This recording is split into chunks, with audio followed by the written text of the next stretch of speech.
प्रिय विद्यार्थियों, आज हम गौतम धम्मसूत्र के द्वितीय पृष्ठ के 9वें अध्याय का अध्ययन करेंगे। इस अध्याय में स्त्री के धर्म, उसके लिए संयम का आदेश, नियोग का विधान और नियोग से उत्पन्न जो संतान होती है उसके विषय में निर्णय किया गया है। साथ ही कन्यादान की जो अवस्था है उसका भी इसमें उल्लेख किया गया है। कि हम देखते हैं भारतीय समाज जो है उस समाज में अत्यंत प्राचीन काल से ही स्त्री को गौरवपूर्ण स्थान प्राप्त रहा है। वैदिक मांग में हो या स्मृति शास्त्रों या धर्मशास्त्रों, उनमें स्त्री एवं पुरुष को जीवन रूपी रथ के दो पहिए माना गया है कि जिस प्रकार दोनों पहिए रथ की गति के लिए आवश्यक हैं, उसी प्रकार मानव जीवन के लिए स्त्री एवं पुरुष दोनों का अत्यधिक महत्व है। किसी एक के अभाव में जीवन पंगु मनुष्य के समान है और यही कारण है कि स्त्री को पुरुष की अर्धांगिनी कहा गया है। दूसरे शब्दों में हम ये कह सकते हैं कि स्त्री और पुरुष दोनों व्यावहारिक जीवन के दो पहलू हैं। यम यमी, पुरुरवा, उर्वशी आदि के प्रसंगों से भी यह स्पष्ट होता है कि मनुष्य जगत के सुखों के उपभोग और जो जगत के व्यवहार हैं उनको चलाने के लिए स्त्री और पुरुष का संबंध अति प्राचीन काल से ही जो संसार के जितने भी समाज हैं उन सभी समाजों में पाया जाता है। और उन समाजों में जो समाज है उसमें स्त्री को सभी के द्वारा आदर सत्कार के योग्य माना गया है, क्योंकि जो धर्मशास्त्र है या स्मृति का शास्त्र है उसमें स्त्री को आज सृष्टि निर्माण में अत्यधिक महत्वपूर्ण योगदान माना गया है। साथ ही साथ परिवार का जीवन सुख शांति में बनाने का उत्तरदायित्व भी स्त्री का ही है। दूसरे शब्दों में हम कह सकते हैं कि समाज के अभ्युदय, उत्कर्ष एवं राष्ट्र की उन्नति में यद्यपि पुरुष और नारी दोनों का ही समान स्थान है, श्रुतिगत एवं स्मृतियों में जो प्रमाण मिलते हैं उनसे भी यह स्पष्ट होता है कि वैदिक काल से ही हिंदू सामाजिक व्यवस्था में नारी स्वस्थ समाज के निर्माण में सार्वजनिक रूप से भाग लेती रही है। ऋचाओं की निर्मात्री के रूप में, ब्रह्मवादिनी के रूप में, न तो उसके ऊपर उस समय कि वैदिक काल के समय न तो विवाह की अनिवार्यता का बंधन था और न ही उसके स्त्री होने की व्यवस्था, चाहे वो कोई भी साहित्य हो, श्रुति हो, स्मृति हो या अन्य साहित्य हो, उसमें स्वीकार की गई है। धर्म, अर्थ, काम, मोक्ष, ये जो 4 पुरुषार्थ माने गए हैं, इन चारों पुरुषार्थों में भी स्त्री को उसके स्वयं के साथ में अधिकार दिए गए हैं। वैदिक वाङ्मय में एक साधक के रूप में चाहे वह स्त्री हो या पुरुष, लिंग के आधार पर कहीं विभेद नजर नहीं आता और यही कारण है कि सभी क्षेत्रों में, चाहे वह प्रशासनिक क्षेत्र हो, राजनीतिक क्षेत्र हो, युद्ध स्थल हो या ज्ञान प्राप्ति और आत्मज्ञान का तपस्वी जीवन ही क्यों न हो, सभी क्षेत्रों में महिलाओं ने सार्वजनिक रूप से भाग लिया। कि उस समय स्त्री एक और तो जहाँ घर के अंदर रह कर के कार्य करती थी, वहीं बाहर के कार्यों में भी पूर्ण निष्ठा के साथ में वो भाग लेती थी और राष्ट्र की जिम्मेदार नागरिक बनकर राष्ट्रीय महत्व की गतिविधियों में महत्वपूर्ण भूमिका निभाती थी। चाहे वह शिक्षा का क्षेत्र हो, धर्म, अर्थ, राजनीति का ही क्षेत्र क्यों न हो, प्रत्येक क्षेत्र में नारी अपनी उपस्थिति दर्ज करवाती रही है। और स्त्री और पुरुष इन दोनों को जो रथ के दो पहिए माना है, इन्हीं के आधार पर समाज टिका हुआ है, इसी के आधार पर ये सृष्टि टिकी हुई है, सृष्टि चलती है। तो इसलिए इन दोनों को भी समान महत्व भी दिया गया है। लेकिन हम देखते हैं कि धीरे धीरे हिंदू संस्कृति और बाह्य आक्रमणकारी जो तत्व हैं उनके समावेश के कारण धीरे धीरे नारी जो है उसके ऊपर उसका अधिक प्रभाव पड़ा है कि नारी चेतना समाप्त होने लगी। पाश्चात्य की जो संस्कृति की जो भागदौड़ है उसमें परस्पर प्रतिस्पर्धा, पूंजीवादी सामाजिक व्यवस्था आदि के चक्रव्यूह में स्त्री जो है वो गिर गई और वो शोषित होती गई। साथ ही साथ वैदिक कालीन जो सम्मानीय नारी थी वो असहाय, अबला, उन्नति में बाधक आदि जो शब्द हैं उनसे जो है लांछित होने लगी। तो हम ये देखते हैं कि स्त्री जो है उसको प्राचीन काल में तो अत्यधिक सम्मान प्राप्त था, लेकिन समय के परिवर्तन के साथ साथ उसके जीवन में अनेक उतार चढ़ाव आए, जिससे उसकी अवस्था और जो उसके जो रूप है उसके ऊपर बहुत अधिक प्रभाव पड़ा है। उसके सम्मान में भी धीरे धीरे परिवर्तन आते गए। तो स्मृतिकालीन जो स्त्री थी उसके गौरव में क्रमिक ह्रास का प्रसंग भी हमें मिलता है कि स्मृति का जहाँ वैदिक काल में हम देखते हैं स्त्री को पूर्ण रूप से स्वतंत्रता प्राप्त थी, लेकिन स्मृति शास्त्रों में उसे के जो गौरव है उसमें कुछ न्यूनता प्राप्त मिलती है हमें, उसे स्वतंत्रता से वंचित रखा गया और उसके जो चरित्र है, स्त्री जाति के चरित्र पर भी दोषारोपण किया गया। यहाँ हम ये देखते हैं कि जो स्त्री के विषय में ये सब कहा गया है वो उस स्त्री को लिए कहा गया है कि जो समाज के विरुद्ध जाकर के कार्य करे, समाज की व्यवस्थाओं में रह करके, समाज के अनुरूप रह करके जो कार्य करती है, उसके जो धर्म विहित बताए गए हैं उनके अनुरूप कार्य करने के लिए कहा गया है। स्त्री के क्या धर्म हैं, क्या कर्तव्य हैं, उसका वर्णन इसमें किया गया है। और जो स्त्री है उसके भोग्य स्वरूप की जो है उच्छृंखलता जो है उसके स्वरूप की हर जगह हमेशा जो है निंदा ही की गई है, लेकिन उसका जो सम्मानीय स्वरूप था, उसके जो धर्म निर्धारित थे, कर्तव्य निर्धारित थे, उसके अनुरूप कार्य करने वाली जो स्त्री है उसकी प्रशंसा भी की गई है और समाज में उसे महत्वपूर्ण स्थान भी दिया गया है। तो स्त्री के धर्म क्या है, इसके विषय में बता रहे हैं गौतम धर्म सूत्र के अनुसार कि स्मृति काल में क्या स्त्री के धर्म थे। उसके लिए कह रहे हैं अस्वतंत्रता धर्मे स्त्री, कि स्त्री जो है वो धर्म में अस्वतंत्र होती है। अर्थात स्मृति शास्त्रों में या धर्म शास्त्रों में, धर्म सूत्रों में स्त्री जो है उसका प्रमुख कर्तव्य बताया गया है कि अपने पति की आज्ञा का पालन करना, अर्थात जो उसके लिए निर्धारित कर्म है उन कर्मों को करना ही स्त्री का प्रमुख धर्म बताया गया है। न अतिचरेत भर्तारम, और अपने पति के अतिरिक्त वो अन्य किसी पुरुष का मन से चिंतन नहीं करे। वाणी दृष्टि वाक चक्षुः कर्म संयता, वाणी दृष्टि और कर्म का संयम रखे। इस प्रकार से स्त्री का एक प्रमुख धर्म बताया है। साथ ही साथ इसमें आगे वर्णन करते हुए गौतम जो हैं वो कहते हैं कि जो स्त्री जो है यदि उस पति के द्वारा उसकी संतान नहीं हो रही है या पति की मृत्यु हो गई है तो वो देवर से भी जो है, जो पति का भाई है, उससे संतान उत्पन्न कर सकती है। अर्थात यहाँ पर जो है गौतम धर्म सूत्र में महर्षि गौतम है वो नियोग प्रथा के विषय में बता रहे हैं। अब नियोग क्या है? नियोग का अर्थ है किसी नियोग पुरुष के द्वारा, कोई नियुक्त पुरुष है उसके संभोग के द्वारा पुत्र उत्पत्ति के लिए पत्नी या विधवा जो है उसकी नियुक्ति कि ये जो नियोग प्रथा है इसके समर्थक जो है बहुत से धर्मशास्त्रकार रहे हैं और कुछ धर्मशास्त्रकारों ने जो है इसका विरोध भी किया है। गौतम ने इसी चर्चा करते हुए कह रहे हैं कि पतिविहीन नारी यदि पुत्र की अभिलाषा रखती है तो वो अपने देवर से संतान प्राप्त कर सकती है, किंतु उसे गुरुजनों की आज्ञा लेनी चाहिए। वह सपिंड, सगोत्र, सप्रवर आदि अपनी जाति वाले से ही, यदि उसके देवर नहीं है तो अपनी जाति वाले से ही वो पुत्र प्राप्त कर सकती है। तो इस प्रकार से यहाँ जो है नियोग के विषय में बताया है कि किस प्रकार यदि अपने पति से किसी भी कारण से संतान प्राप्त नहीं कर सकती है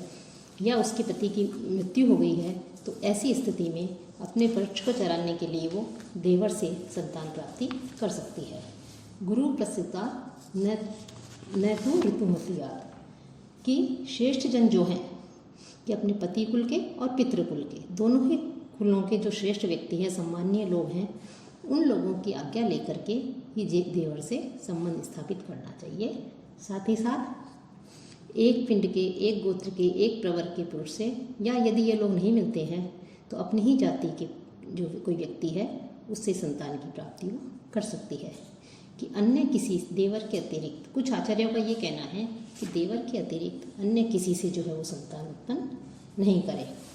साथ ही साथ नाती द्वितीयम, अर्थात एक संतान के बाद दूसरी संतान उत्पन्न करने का भी यहाँ निषेध किया गया है। इस प्रकार से जो संतान उत्पन्न होती है कि नियोग प्रथा के द्वारा जो संतान उत्पन्न होती है वो किसकी होती है, कि जो पति है उसकी मानी जाए या जो जिसने उत्पन्न किया है देवर है या जो है वो किसका है, इस विषय में मत ऐक्य नहीं है। कुछ विद्वानों का तो कहना है कि पुत्र जो है वो जनक का होता है, लेकिन कुछ का कहना है कि जो पिता का, तो कुछ का कहना है कि वो पिता का होता है उसके वास्तविक, और कुछ कहता है कि जो नियोग में जिस पुरुष को नियुक्त किया गया था उसका होता है। इस क्रम में महर्षि जो गौतम है उन्होंने कहा है कि नियोग प्रथा से उत्पन्न जो पुत्र है वो जनहितो अपत्यम, कि 9वें सूत्र में बताया है कि वह क्षेत्रीय का होता है, अर्थात जिसकी पत्नी हो उसका नहीं होता, अपितु उत्पन्न करने वाले का होता है। कि जो संतान उत्पन्न करता है उसी का होता है, जिसकी पत्नी होती है उसका नहीं होता। और यदि नियोग के पहले यह निश्चय किया जाए कि यह पुत्र मेरा होगा, तो वह पुत्र क्षत्रिय का भी हो सकता है। कि यदि ये बता दिया जाए कि यह पुत्र मेरा होगा, तो वह पुत्र जो क्षत्रिय बताया गया है उसका भी हो सकता है। तो यहाँ पर इस प्रकार से जो है बताया गया है कि वो पुत्र जो उत्पन्न होता है वो किसका होता है।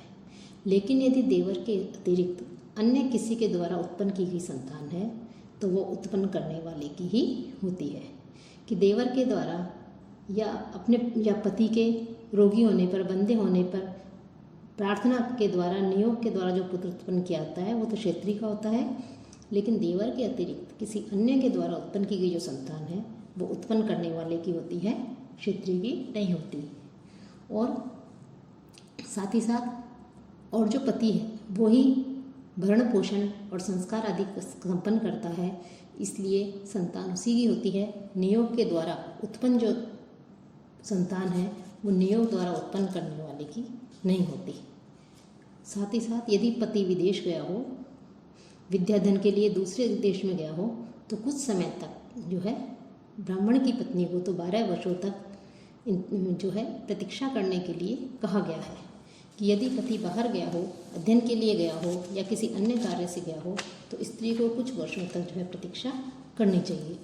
और यदि नहीं आता है, कुछ लोगों ने 6 वर्ष भी बताए हैं, लेकिन यदि नहीं आता है तो उसके पश्चात जो है गुरुजनों की आज्ञा प्राप्त करके वो जो है नियोग के द्वारा पुत्र उत्पन्न कर सकती है। साथ ही साथ पिता के लिए यह आवश्यक कर्तव्य बताया है कि वो कन्या का उचित समय पर विवाह करे। कि यदि 3 ऋतुकाल बीत जाते पर भी जो कन्या है उसका विवाह नहीं किया जाता है, तो कन्या स्वयं ही कुल, विद्या और शील से संपन्न किसी वर का चयन कर सकती है। तो यहाँ हम देखते हैं कन्या को पूर्ण रूप से अपने वर का चयन करने का अधिकार था, इसलिए कन्या का विवाह उसके ऋतुकाल से पहले ही करना चाहिए। साथ ही साथ ये नियोग प्रथा के पश्चात वो कहते हैं कि विवाह के लिए यदि किसी के पास धन नहीं है और उसे अपनी कन्या का विवाह करना चाहता है, तो इसके लिए वो किसी से भी द्रव्य ले सकता है। लेकिन जो निम्न वर्ण का व्यक्ति है उसको छोड़ करके किसी ऐसे व्यक्ति से विवाह अपनी कन्या के विवाह आदि के लिए द्रव्य लिया जा सकता है जिसके पास अनेक पशु हों और अपने वर्ण के अनुरूप कर्म करता हो। ऐसे जो है उससे धन आदि लिया जाता है। यदि ऐसे शूद्र से भी लिया जा सकता है कि जो अपने वर्ण के अनुरूप कर्म करता है और जिसके अनेक जो है पशु आदि रखे हुए हों। साथ ही साथ जो अपने कर्म के अनुरूप कर्म नहीं करता है, ऐसे किसी जो है इसमें का निषिद्ध माना है उसे, उसके यहाँ से धन आदि नहीं लिया जा सकता है। और यदि और वैश्य, इसी क्रम में वैश्य और क्षत्रिय, इनसे भी जो है अपनी कन्या का विवाह करने के लिए जो है यदि धन की आवश्यकता है तो इनसे धन आदि लिया जा सकता है। साथ ही साथ ऐसे व्यक्ति से भी द्रव्य धन आदि लिया जा सकता है जो 100 गाय रखने वाला है, लेकिन जिसने अग्नियों का आधान नहीं किया हो, अर्थात जिसने यज्ञ हवन आदि जो संपन्न नहीं करता हो, लेकिन जो गाय जो है वो भी पवित्र मानी गई है और गाय की सेवा भी प्रधान सेवा मानी गई है, तो ऐसे व्यक्ति से भी द्रव्य लिया जा सकता है, वो भी इसके द्वारा भी ग्रहण कर सकते हैं। साथ ही साथ सहस्त्र गायों वाले किसी ऐसे व्यक्ति से भी ले सकते हैं कि जो सोमपान नहीं करता हो। और यदि साथ ही साथ आगे कह रहे हैं कि 6 समय तक भोजन नहीं मिले तो और 7वें समय में भोजन को जो भागों में विभक्त किया गया है उसके लिए कहा गया है कि 6 वेला में भोजन नहीं मिलने पर 7वीं वेला में भोजन मिलने पर उतना ही ग्रहण करे जितने से जीवन वृत्ति चल सके। यहाँ पर भोजन जो है उसके संचय के लिए मना किया है कि भोजन संचय की जो वृत्ति है उसका यहाँ पर निषेध किया गया है कि उतना ही ले जिससे उसका जीवन चल सके, दूसरे दिन के लिए भोजन संचय नहीं करना चाहिए। साथ ही साथ और भोजन भी वो यदि उसे कहीं भोजन प्राप्त नहीं हो रहा है तो अपने वर्ण के अनुरूप जो कर्म नहीं करते हैं ऐसे लोगों से भी अपने जीवन को चलाने के लिए जो है व्यक्ति अन्न को या भोजन को जो है ग्रहण कर सकता है, क्योंकि अपने प्राणों की रक्षा सर्वप्रथम है। तो प्राणों की रक्षा करने के लिए वैसे तो धार्मिक प्रवृत्ति वाले लोग हैं, अपने धर्म का पालन करने वाले लोग हैं, उनसे जो है भोजन आदि ग्रहण करना चाहिए। लेकिन यदि किसी से किसी अवस्था में वो उनसे भोजन प्राप्त नहीं हो रहा है उसे, तो ऐसे व्यक्ति से भी प्राप्त कर सकता है वो जो अपने वर्ण के अनुरूप कर्म नहीं कर रहा, लेकिन उसी तब तक ही प्राप्त करे जब तक उसके लिए भोजन की जो है अच्छी तरह से व्यवस्था नहीं हो जाती। इसी प्रकार कर्म करता हुआ, अर्थात यदि वो किसी से भोजन मांग रहा है, द्रव्य आदि अन्य वस्तु मांग रहा है, और ऐसा कार्य करता हुआ यदि वो राजा के द्वारा पकड़ लिया जाता है, तो ऐसी दशा में वो अपना कर्म सही सही बताए, अर्थात उसे किस अवस्था में के कारण, किस परिस्थिति के कारण उसे इस प्रकार से दूसरों से अन्न आदि भोजन आदि मांग करके अपना जीवन यापन कर रहा है, उसे सही बताना चाहिए। तो राजा को फिर ऐसी परिस्थिति में ये राजा का कर्तव्य हो जाता है कि उसको चाहिए कि जो विद्वान एवं जो सदाचारी जो है, जो ऐसी परिस्थिति में आ गया है कि जिसे दूसरों से अन्न लेकर के जो है अपना जीवन यापन करना पड़ रहा है, तो ये राजा का कर्तव्य है कि वो उसका पालन पोषण करे, उसे दंडित नहीं करे। साथ ही साथ यदि राजा अपने कर्तव्य का पालन नहीं करता है और उसके कर्तव्य का पालन नहीं करने से जो धर्म नियम है उन नियमों में कोई बाधा आती है और उन नियमों के विपरीत जाकर के राजा अधर्म का साथ देता है, धर्म का साथ नहीं देता, धर्म को के नियमों की जो है रक्षा नहीं करता है, तो वो राजा को जो है पाप का भागी बताया गया है। तो इस प्रकार से यहाँ पर मुख्य रूप से संक्षेप में स्त्री का कर्तव्य बताया है कि स्त्री का मुख्य कर्तव्य तो ये बताया है कि स्त्री जो है उसका धर्म है अपने पति की रक्षा करना। धर्म में वह स्वयं स्वतंत्र नहीं होती, उसे पिता पति भाई आदि की आज्ञा का पालन करना पड़ता है। लेकिन इसके पीछे भी जो है इनका उद्देश्य यही है कि स्त्री अत्यधिक सम्मान की पात्र है, रक्षणीय है, उसकी रक्षा करनी चाहिए, उसका पालन करना चाहिए, उसका जो है सम्माननीय है, इसलिए उसको जो है हर तरह से उसको सुरक्षा करने के लिए इस प्रकार से व्यवस्था की गई है। साथ ही साथ नियोग प्रथा का भी यहाँ पर वर्णन किया गया है।